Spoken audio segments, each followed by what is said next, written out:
किसी ने क्या खूबसूरत सी बात कही है कि तमीज और तहजीब हमारे संस्कारों को ऊपर उठाती है, बड़ों का सम्मान और छोटों से प्यार हमें बहुत आगे ले जाती है। यकीन मानिए दोस्तों, ये करके देखिए, आप वाकई अपने आप को बहुत अच्छा महसूस करेंगे और जिंदगी में जो करना चाहते हैं आप जरूर सफल होंगे। नमस्कार दोस्तों, मैं प्रीतम, एहसास है जिंदगी विद प्रीतम में आपके साथ जुड़ चुकी हूँ और एक बहुत ही छोटी सी कहानी सुनाने जा रही हूँ। कहानी कुछ यूं है कि एक बुढ़िया और एक उसकी बहू एक गांव में रहती थी। दोनों साथ में रहते थे और दोनों में बनती नहीं थी। उन दोनों में हर रोज झगड़ा होती थी, हर एक दिन दोनों झगड़ते थे और बहू परेशान हो चुकी थी इस झगड़े से। झगड़ा कुछ इस तरह बढ़ जाता था कि सास उसकी सामान को लेकर बाहर फेंक देती थी। फिर बहुत परेशान होकर उसकी बहू एक महात्मा जी के पास गई और उन्होंने महात्मा जी से अपनी समस्या सुनाई।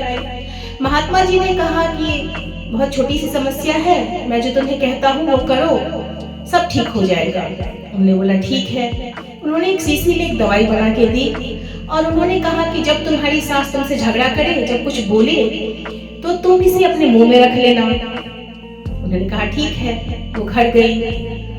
रोजाना की तरह उसकी सास फिर से उसे बोलना शुरू कर दी। जैसे ही उसने कुछ बोला वो अपने मुंह में उस दवाई को रख ली। अब ऐसा ही होता था, जैसे वो उसकी सास कुछ बोलती थी वो उस दवाई को अपने मुंह में रख लेती थी। हुआ कुछ ऐसा कि उसकी सास बोलना बंद कर दी। फिर एक दिन वो अपने महात्मा जी के पास गई, जिस महात्मा ने दवाई दिया था उनको। महात्मा जी के पास गई, बहुत प्रसन्न थी, बहुत खुश थी। उसने कहा कि महात्मा जी, ये दवाई फायदा तो बहुत कर रहा है, मेरी सास बोलना बहुत कम कर दी है, तो आप ऐसा करिए कि मुझे इस दवाई बनाने का उपाय बता दीजिए कि ये दवाई है क्या। मैं घर पे ही बना लूंगी, रोज आने जाने की समस्या भी खत्म हो जाएगी। तो तब महात्मा जी ने कहा, दरअसल इस शीशी में कोई दवाई ववाई नहीं है, इसमें शुद्ध गंगाजल है जो मैंने तुम्हें दिया था। दरअसल होता यूं होगा कि जब तुम्हारी सास कुछ बोलती होगी तो तुम ये मुंह में जैसे ही ये गंगाजल रख लेती होगी, उस समय तुम कुछ बोल नहीं पाती होगी और तुम पलट के जवाब नहीं देती होगी तो तुम्हारी सास अकेले बोल के थक जाती होगी। ऐसा ही वो करती होगी और बोलते बोलते थक गई होगी, तो तुम्हारे झगड़े कम हो गए।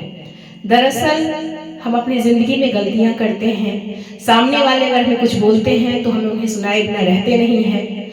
अगर सामने वाले गुस्से में है, कुछ बोल रहे हैं, तो हम उसे चुप होके सुन ले तो हमारे लिए फायदा होगा और सामने वाले के लिए फायदा होगा और घर की शांति भी बनी रहेगी।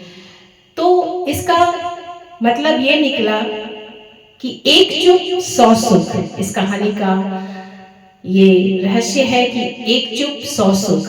तो ये कहानी कैसी लगी दोस्तों, आप जरूर हमें बताइएगा अपने कमेंट्स के माध्यम से और हमारे साथ ऐसे ही जुड़ते रहिएगा। चैनल को सब्सक्राइब कर लीजिएगा, लाइक कमेंट्स जरूर कीजिएगा और ऐसे ही खूबसूरत सी मोटिवेशनल कविता कहानियों के साथ हम आपके साथ जुड़ते रहेंगे। तब तक के लिए धन्यवाद दोस्तों।